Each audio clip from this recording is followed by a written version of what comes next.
everybody. Lovely to see you. Nice to have you back. It's so nice to see such familiar names and popping up and saying hello. It's absolutely awesome. Okay, so today we are going to do a literary text, more like a novel. Okay, and we're going to talk about the characters, and we're going to talk about the plot and the conflict and the background and the setting, etc. So we're going to do a bit of pre-reading, we're going to answer some questions, and hopefully we will all enjoy the story. I really hope you do. So here we have your first image, and we have a title called The Smell Thief by Joanne Block and Rebecca Riley. So who can tell me just by looking at the picture? Welcome Tanaya, welcome Vincent, welcome Benolo. Trying to read everybody's name. Okay, so tell me, just looking at the picture and the title, what do you think we're going to do today? What do you think the story is about? Sounds very interesting, doesn't it? So you can just type in your chat box and share your thoughts with me.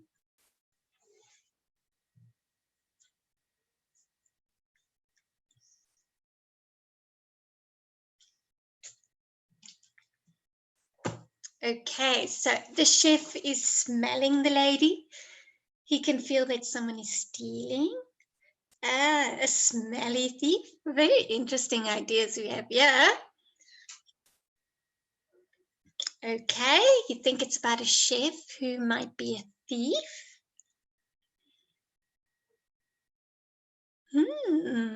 This is interesting. Definitely a chef. I can see that there's definitely a chef, and he is holding a lady's arm, and there's a baker shop behind in the background.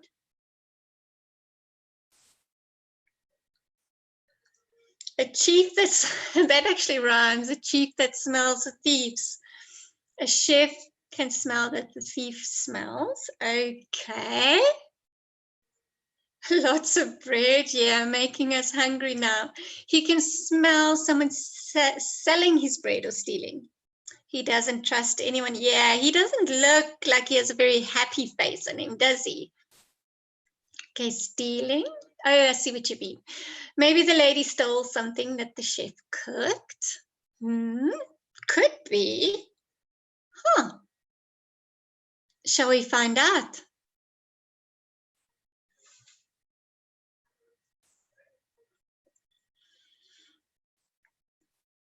Now remember, I may not be able to hear you, but you can still read along with me on your side of the computer. Okay. Someone suggested that maybe the lady did not pay. Very likely. Okay, so it is quite a creative cover, and it definitely catches my attention because it's unusual. Now, I hope you have your pens and pencils or something to scribble on, and you can just jot down 2 questions you would ask me after studying the cover. So you looked at the cover. What questions would you ask to find out more about the cover? Okay, someone said what happened. I'm actually also going to jot down your questions because otherwise the chat will move up and I won't get to see. So I'm going to grab my pencil and jot down your questions as well so we can look at them. So what happened? Did the woman do anything wrong?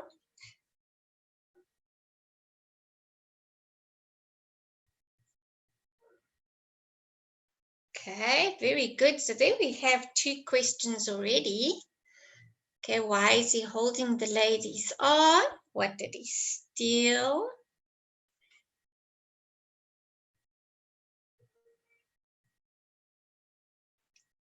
Okay. Very good questions, guys. Pat, pat. Pat, pat. Well done. Okay. So there we have some quite good questions coming up. Oh, I like that. What, where, who, what, when. and how I need to know. Why is he suspicious? I like your 5 questions that you ask. 5 W's, very good. What is the character's background? Is that woman his wife? That's interesting. So that you say suggests, or rather, the lady looks nervous. And is the woman his wife? Okay, so what you know about the heading, it says at the top there, it says retold folk tale. So by saying it's a folk tale, what can you assume about this particular book or story? Because it says it's a folk tale.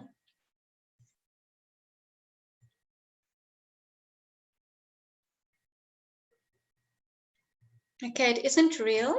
Very good. It isn't real. It's made up. Okay. That's right.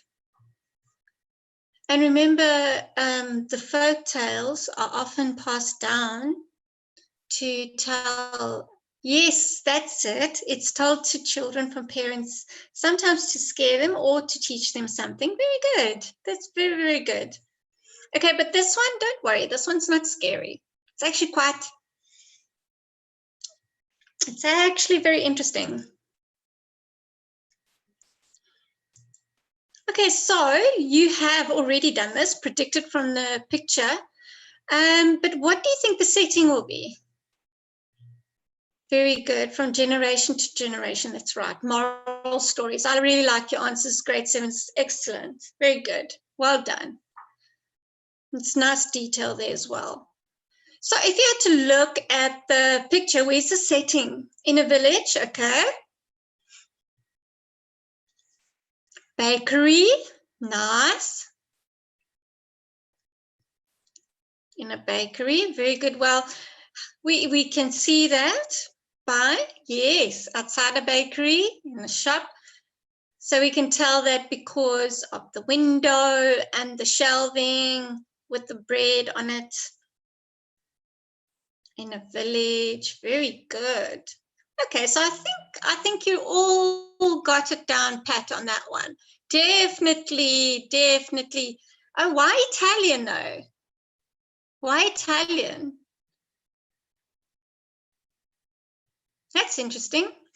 This is actually from African storybooks. So all the stories are related to Africa. Okay. So now let's have a look and see what it really is about. Okay, so I hope that you can read along with me. Make some notes because we are going to ask questions at the end. All right, so make a few notes. Remember your 5 W's. As Devang, you said earlier, you mentioned the 5 W's. Just make a note about what is happening, the characters, where, etc., so that when we get to the questions, you guys are ready and waiting.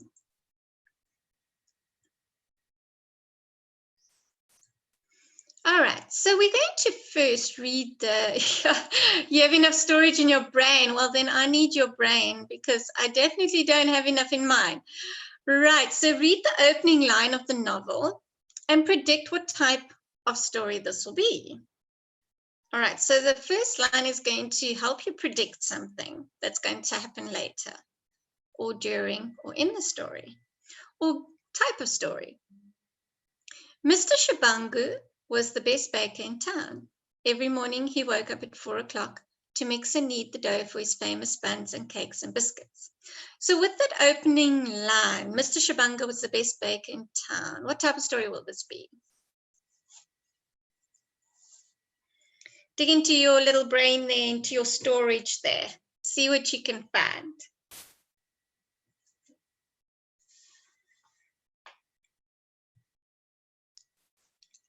Ah, a delicious story.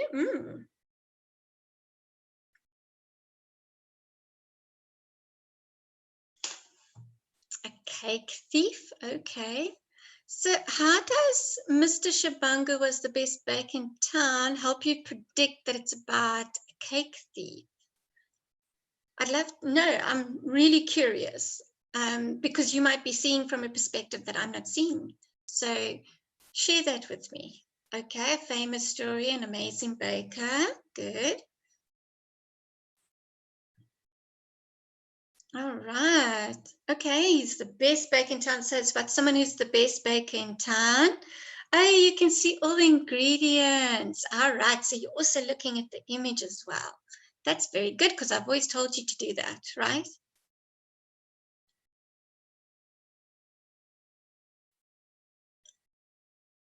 All right. I think you guys are ready for the rest of the story. Yes, it's about baking, and you can see by his clothes, well done, that he is a baker.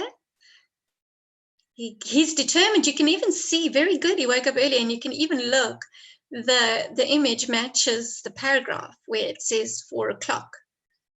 And he has a chef hat. I like that chef hat. Okay, so yeah, we have our images for the next part of the story.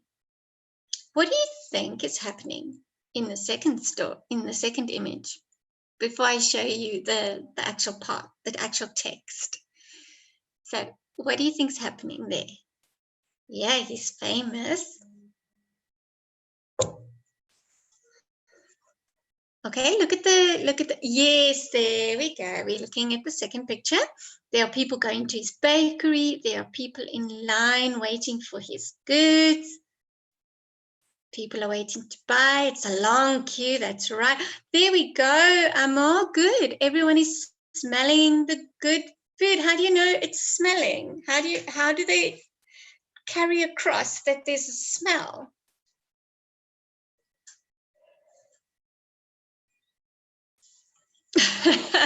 Okay, people are not social distancing, but remember, this is before Corona. Okay, that's a good one. This was written way before, so we're not going to worry too much about social distancing for the story.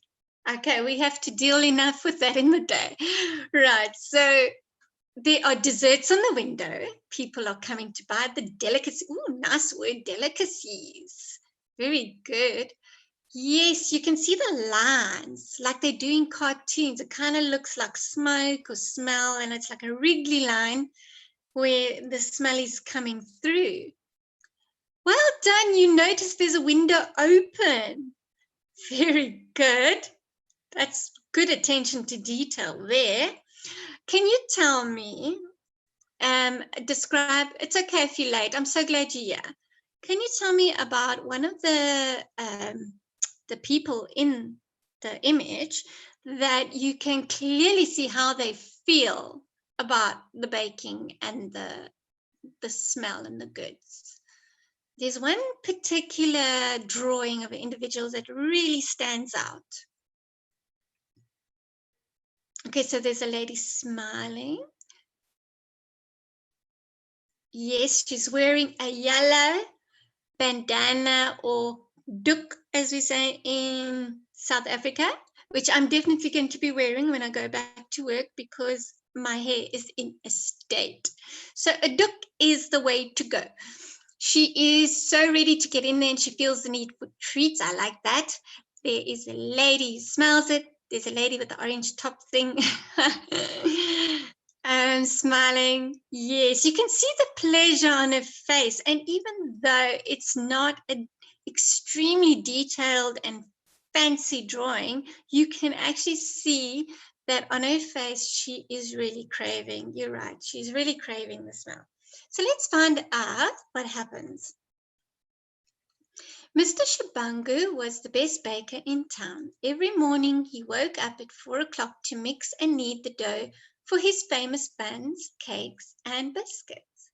By 8 o'clock, the people of the town were walking past the bakery on their way to work and school. By this time, the cakes and buns were almost cooked, and the most delicious smells wafted out of the bakery's windows. Can you imagine? Have you ever been to a shop and you can just smell that the bread has just freshly come out of the oven, or the donuts, or, especially in a spa when they bake it fresh? I can just actually imagine how she must be feeling. KFC. So a lot of you are missing Kentucky, I see. Okay, so now many of the people went into the bakery to buy their breakfast. Mr. Shabangu smiled happily at them as he passed them the fresh, tasty cinnamon buns and warm golden biscuits that were so famous in the town. It's actually making me hungry, grade 7s.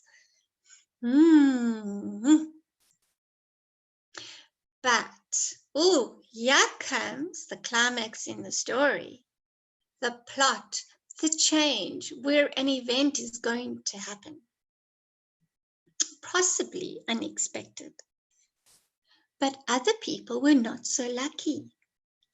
Because they had so little money, the poorer people of the town could hardly ever afford to buy any of the delicious buns, cakes, and biscuits. All they could do was enjoy the lovely smells that drifted out of the bakery windows. When Mr. Shabangu noticed these people sniffing the ear near his bakery, he said angrily, "How dare they sniff my delicious smells?" So tell me, grade 7s, what do you think about this part of the story? What do you realize? What do you predict is going to happen?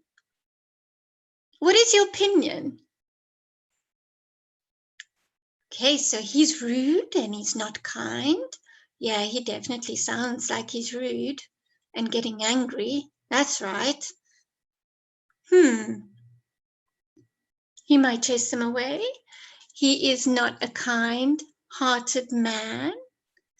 They are trying to steal the smell. Do you think that you can steal a smell? So he's not who we thought he was. He's actually greedy and selfish. Very good. So now you have actually linked that to the way he was in the beginning, this famous baker. Okay, so you think it's called the smell thief because they are smelling his goods. Absolutely right, Mark. You cannot steal a smell. He thinks they're going to steal. Well, he definitely thinks they're stealing his smells. And he only likes people who buys. That's a very good point. Those are my smells. I made them, so they belong to me. If people want to smell my wonderful smells, they should pay for them. He huffed and puffed and wiped the sweat from his brow before turning back to the oven to bake some bread and rolls for his lunchtime customers. One old woman especially loved the smells that drifted out of the bakery window every morning. This was Ma Shanga, who slept on a bench in the park every night. Yeah, he wants him to pay just to smell his good. I think that's a bit ridiculous. But you see, he is huffing and puffing and wiping sweat. He's been up since 4 o'clock, so maybe he's not getting enough sleep. I think he should go back to bed. He's too grumpy. What do you think about the old woman and the smells? What do you think of Ma Shanga? What do you think is going to happen with regards to her?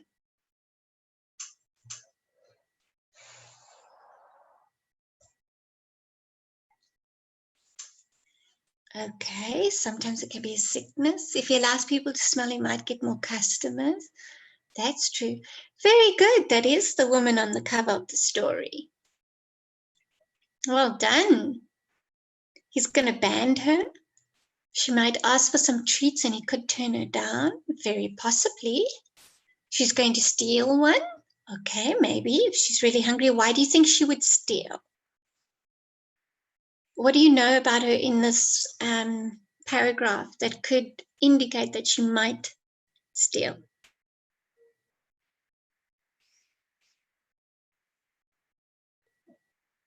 She seems poor and hungry. That is exactly right.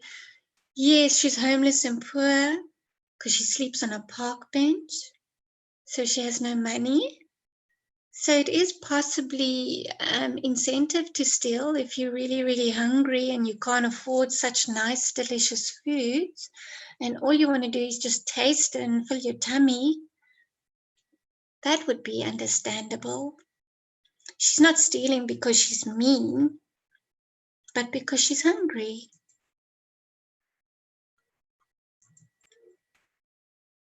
A few weeks before, a kind person had given her money to buy herself a cinnamon bun. She had taken the bun back to the park and ate it very slowly, licking her lips and sharing the last crumbs with the birds. After that, although the old woman didn't have enough money to buy breakfast, she longed for the delicious bun again. So every morning she walked slowly past Mr. Shabangu's bakery, sniffing the air and smiling blissfully at the mouth-watering smell. I think I would do the same. So before I go on, any thoughts you'd like to share with me?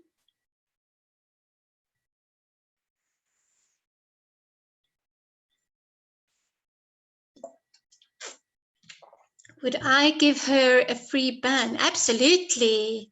Absolutely. I would definitely do that. Yes, that's her bench where she sleeps at night because she doesn't have a home. Very good. You'd give her money to afford food. If I do cough, it's the dry throat. You guys know that already, okay? So please just excuse my throat. I am drinking water every now and then. That's what happens when you talk too much, hey?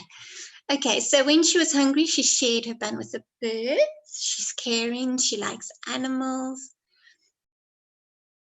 She's kind to share it with the birds. It's unfortunate. It is unfortunate because we don't know how she ended up where she is. Exactly. Isn't that surprising that she smiles just at the smell? She's so grateful just to be able to smell the smell, that something like that small makes her happy. Very, very true. The little things when you don't have much make you happy and grateful. Are you ready to see what happens next?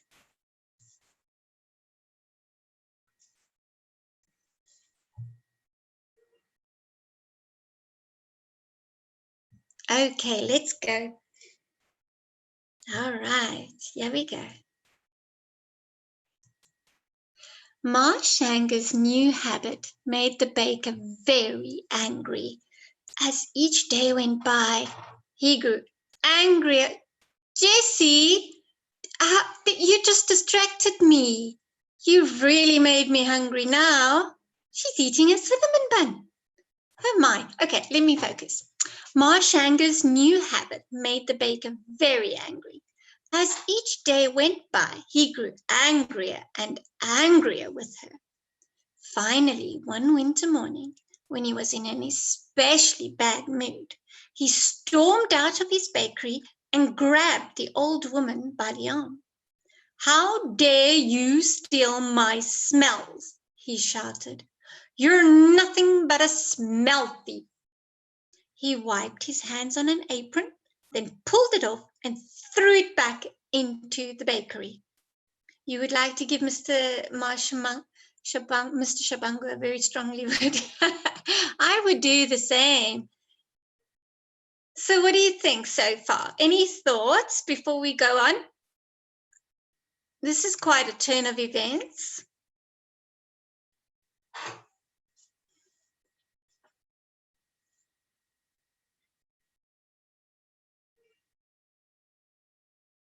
Where do you think he's going to take her? He is very rude, you're right. This is the cover of the story, yes. You would tell him to take a chill pill. I would too. Yeah, he is very evil. Where do you think he's going to drag her off to?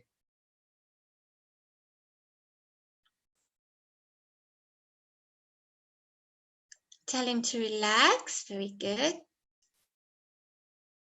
Where do you think? The police station. Okay, that's interesting.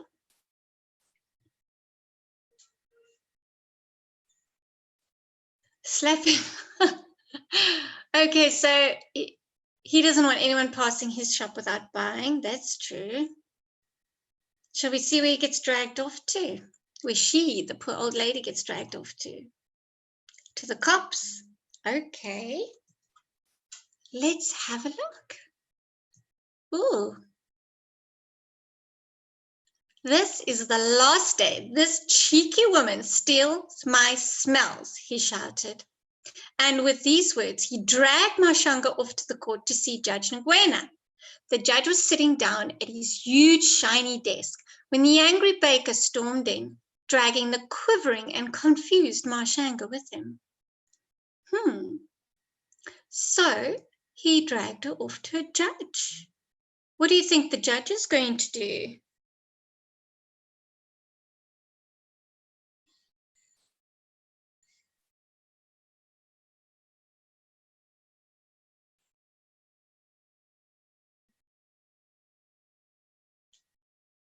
Let her go.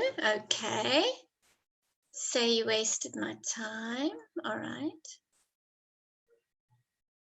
Okay, he's going to tell the baker how silly he is. It's a ridiculous case. Interesting. The judge will understand the old lady's point of view. Have any of you read the story before? He's going to prove Mr. Shabangu guilty. So it's a new story. That's good. Prove her innocent because you cannot tell someone to smell is not. It's like breathing. You can't tell them that smelling is wrong, eh? Yeah. Imagine someone telling you not to smell something. It's like telling you not to see. All right, let's see what the judge decides to do. Good morning, said the judge. Actually, it's a deep voice. I need to change that. Good morning, said the judge in his deep voice. Sir, said Mr. Shabangu furiously, I demand justice. I wish to lay a complaint against this woman. Every day for the last 3 weeks, she has walked past my bakery early in the morning when my delicious smells are at their best and stolen them. I demand that she pays for those smells. Can't you see the picture? And if you zoom, okay. All right, so there you see the judge. And you can see the old lady looking very, very sad. And the chef yelling for justice. Yeah, his hands on the judge's gavel. You see there. Yeah, she does look very frightened. Shame.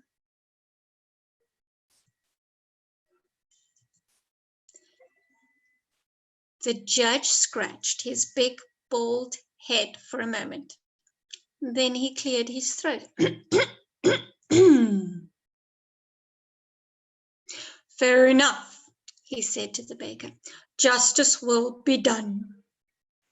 He turned to Mashanga. How much money do you have on you, madame? He asked. What do you think he's going to do? What do you think the judge is going to do? I'm sorry if you can't see the picture, Mark. I see it on my side, so I'm not quite sure if you need to fix a zoom or something, or maybe it's just very light. So what do you think? Looking at, can you see the text? Because that's important. As long as you can see the text, it's fine. So what do you think justice is going to be? What do you think justice is going to be?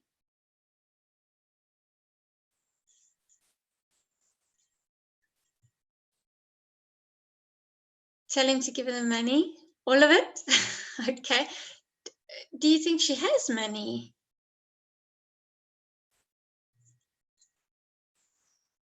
Ah, okay. So some of you say no, you don't think she has money. Some of you suggest she should help him bake. All right. Do you think she should pay for the smells?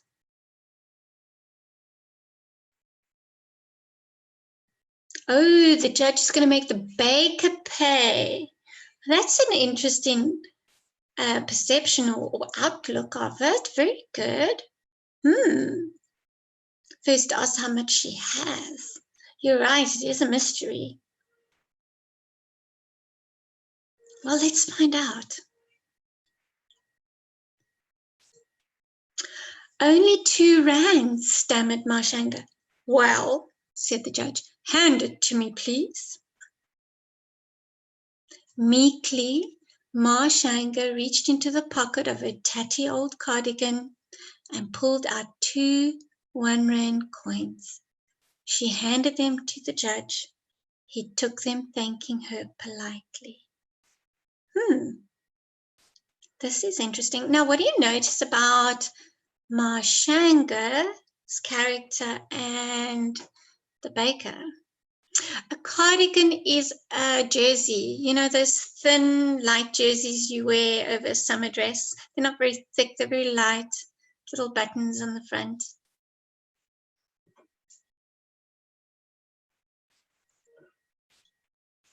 Okay, she's not greedy. No, she's definitely not greedy. She only has 2 1-rand coins. She's not greedy like him. Very good. They are absolutely opposite. He's this big bully, demanding, and she's meek and scared. You know, very good. She is. Nice big words you're coming up here with. Grade 7s. Well done. Shame. That's true. When you do look at her hands, it does look like they're very thin and she's very hungry.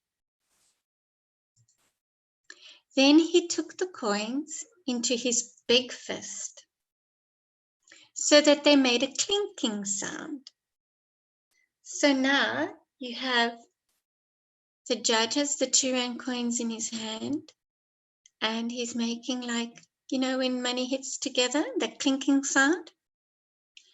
This is my judgment, he said to the baker. The punishment must fit the crime. Therefore, the sound of Marshanga's money is the payment you will get for the smells she stole.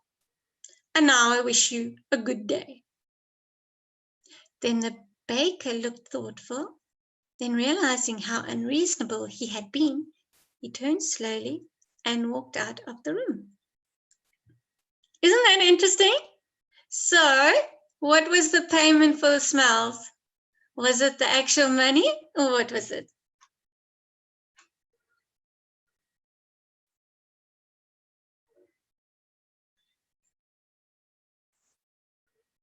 The sound.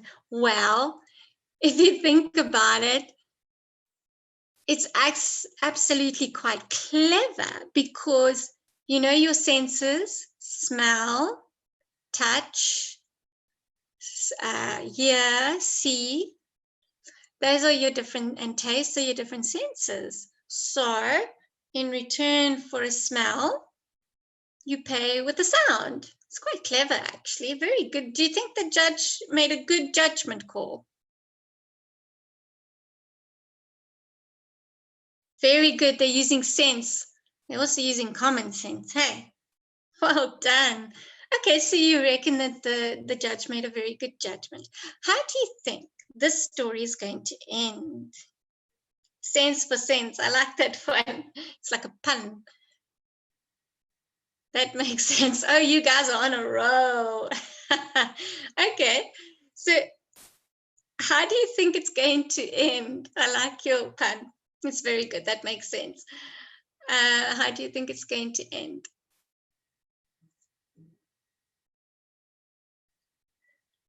What about Marshanga's money? That's a good point. What happened to that? Okay, so you reckon the man will apologize? Give her the money? She still has money? She doesn't lose the money. Okay. Okay, so other than the money, it might end with Marshanga getting a treat or give her a job, or the baker having to close his bakery and go somewhere else, or ask the lady to work at the bakery so she can have something free. This is very, very interesting. I like your endings. Maybe I shouldn't show you the end. Maybe you guys should write the end. Awesome. Pat, well done. Love it. When the woman comes to buy, he would chase her away. Oh, after all this, I hope not. Maybe the baker will give Marshanga a cinnamon bun. I wish he'd give me one. Okay, I'll show you the end. The judge smiled kindly at Marshanga and handed her back her money. Now, madame, he said, pulling a brown paper bag from his briefcase, would you care to join me for breakfast? These buns are still warm. I bought them only half an hour ago. So what do you think of that ending? Share your thoughts with me.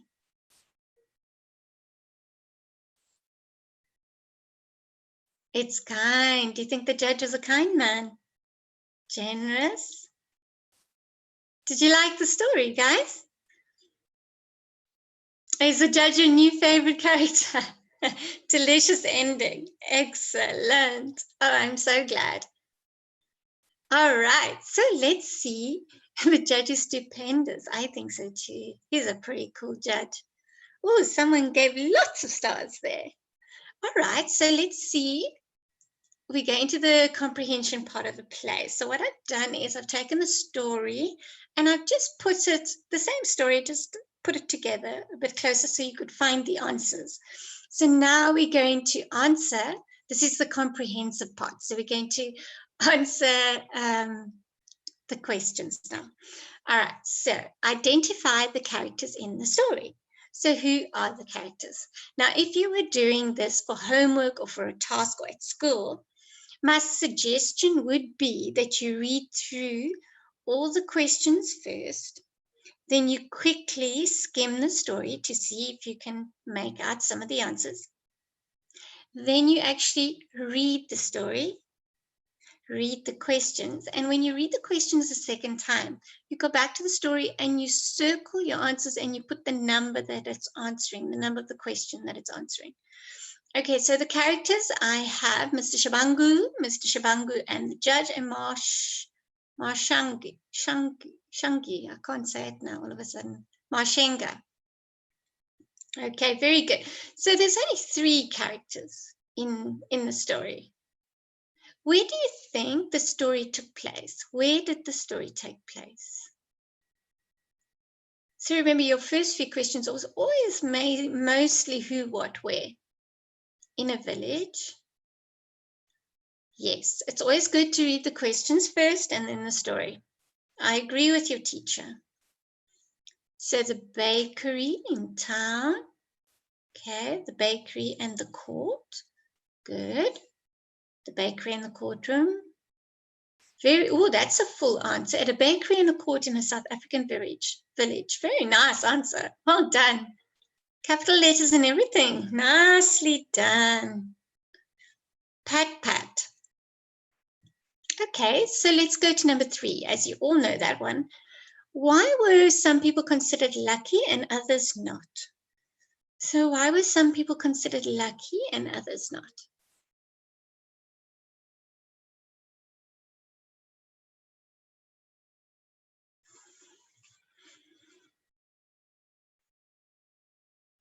Okay, because of the way they look. But think of in the context of the story. Because some had money and others didn't. Okay, money for what? Some had money to do what? Very good. Some had money to afford the buns and the poorer people did not. Well done. Very good. Very good. They had enough money to buy delicious goods and some had nothing. It's a very good answer. Well done, guys. Now, question 4. Some of them, I'm just reading a few answers, quick sticks. Some of them could get treats from the bakery and others couldn't, and we're only able to sniff at the smell. That's so true. So some people could afford it and some couldn't. Which of the goods were famous? Oh, some of you are already on that answer. Which of the goods were famous in the town? Buns, cakes, cinnamon buns, cakes, and biscuits. Well done. That was a nice, easy answer. What were these people sniffing and why? So what were people sniffing? And why? Now check carefully at the word actually used in the story that tells what the people were sniffing. Very good. They were sniffing the smell, but there's an adjective that describes the smell as well in the story.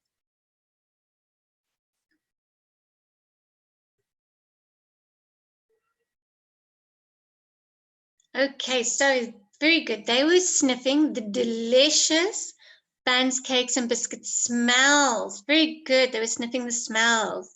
And why?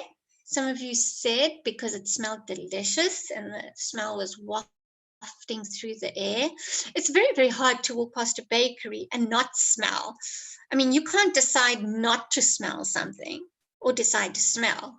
It's kind of not really in your control, is it?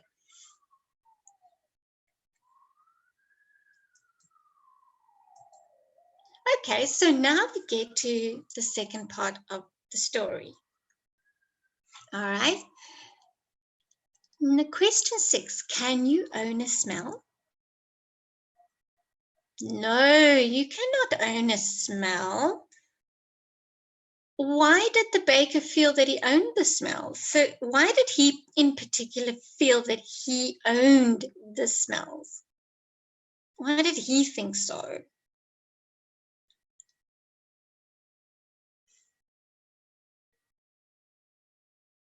He wanted the money. Very good. He wanted the money.